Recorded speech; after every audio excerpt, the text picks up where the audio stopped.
Sedangkan pandangan masyarakat tentang babi ngepet adalah memang sebuah ilmu yang didapatkan dari berbagai ritual oleh masyarakat atau oleh pemprakteknya ya tentu.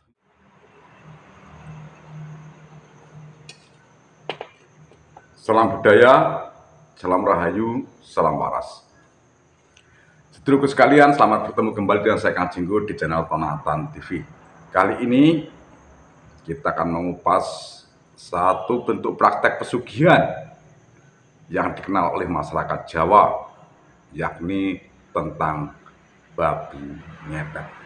Nah, bagaimana babi ngepet dari cara pandang masyarakat dan juga bagaimana keberadaan ilmu ini, yang tentunya kita paham bahwa ilmu ini senantiasa dikaitkan dengan pesugihan dan dikait-kaitkan dengan keberadaan Gunung Kawi yang ada di Jawa Timur. Beberapa literasi atau beberapa tulisan dari internet juga telah banyak saya membaca tentang babi ngepet ini. Tapi sebelumnya, sedulurku sekalian, bila panjenengan baru menemukan channel Tonatan TV, jangan lupa ya, kasih subscribe dan juga like dan berikan komentar. Sedulur yang berbahagia dari Jan Linten van Sanden dan Denmark menuturkan bahwa pada masa penjajahan Belanda ini muncul tanam paksa.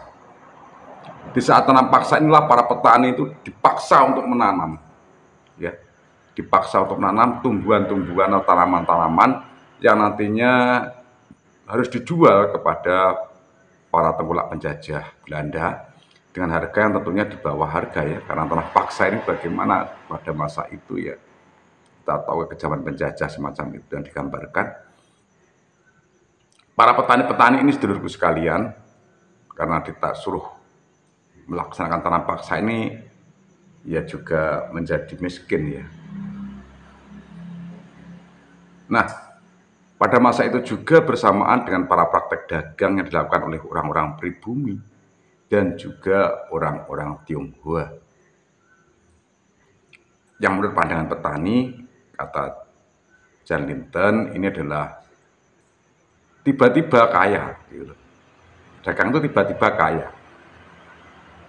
Maka keberadaan pedagang yang tiba-tiba kaya ini dikaitkanlah dengan keberadaan siluman atau makhluk gaib, dan kita juga menemukan satu pandangan dari beberapa tulisan tentang legenda babi ngepet ini semakin tren setelah sutradara The Teng Jun ini di tahun 1930-an ini mengangkat film-film atau memproduksi film-film yang tentunya adalah keberadaan siluman babi dan siluman monyet, dan juga disusul oleh film-film lain yang saat itu memang tren film-film mistis. Sedulur,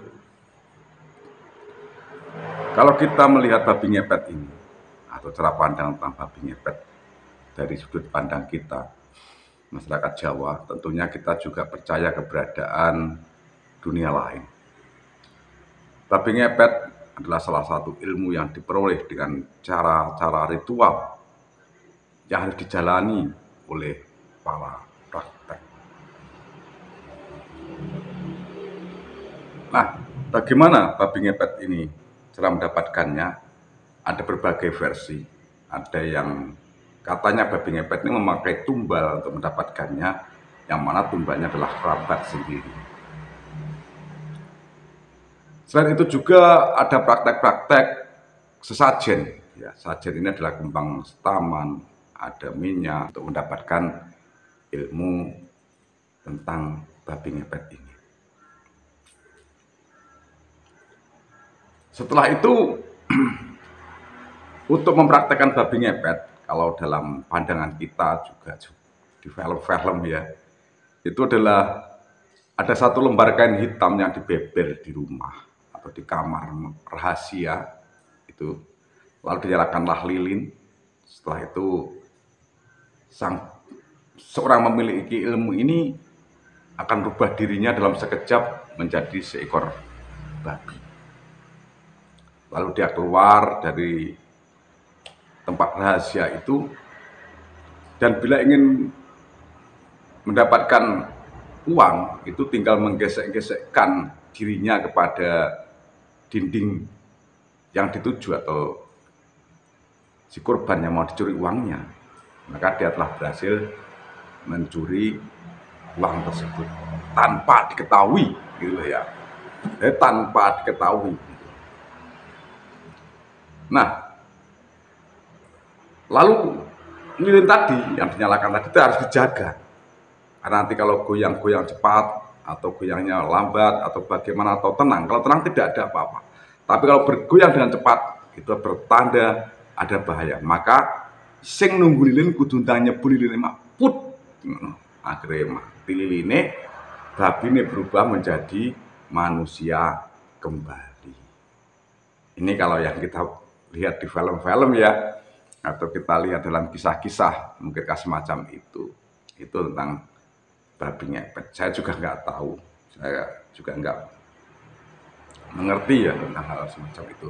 Tapi tentang manusia merubah diri menjadi binatang untuk hal tertentu itu banyak legenda memang.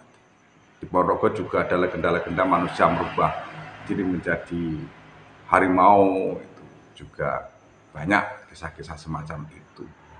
Maka kisah babi ngepet ini adalah tentang masyarakat kita itu tidak mungkin lepas dari satu buah mistis atau mistis yang ada, termasuk makhluk-makhluk mistis yang dikaryakan dalam film yang disutradarai The Teng Chun ya di tahun 1935 itu, tentunya juga semacam itu, tentang film-film siluman monyet, siluman kera, siluman tikus, dan banyak lagi. Ini memang padahal mistis masyarakat, ada beberapa binatang yang itu sebetulnya adalah binatang siluman dengan ciri-ciri dan identitas tertentu yang nanti juga akan kita bahas di video lain di channel ini. Sejauh ini tentang sarana pesugihan bagi masyarakat Jawa, yang dipandang masyarakat Jawa ya, bagi masyarakat Jawa, tentang pesugihan di pandangan masyarakat Jawa ini memang banyak yang dikaitkan dengan keberadaan makhluk mistis atau siluman itu banyak sekali. Ada tuyul itu wong gundul sing nyorong duit bentuknya cilik itulah, itu tuyul. Terus ada juga yang babi ngepet tadi. Terus ada juga tentang ular blorong. Terus banyak kisah lah tentang makhluk-makhluk mistis yang menjadi sarana pesugihan bagi pandangan masyarakat Jawa. Nah, pada masyarakat Jawa juga terkait tentang pesugihan ini ya dilakoni gitu. Intinya karena apa? Itu adalah membawa dampak kita setelah hidup di alam langgeng nanti, dan juga kadang dampak kita sengsara di dunia. Gitu loh. Wong sugih kok sengsara, rumah samu sugih tok. Belum tentu pikiran, belum tentu sembarangnya. Gitu loh. Karena apa? Tuyul itu juga njeluk tampeng kepada induknya. Terus seperti blorong itu juga harus ada cara-cara lain. Terus juga banyak lagi, dan itu menyengsarakan bagi kehidupan kita sendiri yang memiliki hal itu. Maka kalau Jawa pandangannya ya ojo dilakoni praktek-praktek pesugihan yang membawa sengsara. Itu pandangan masyarakat Jawa.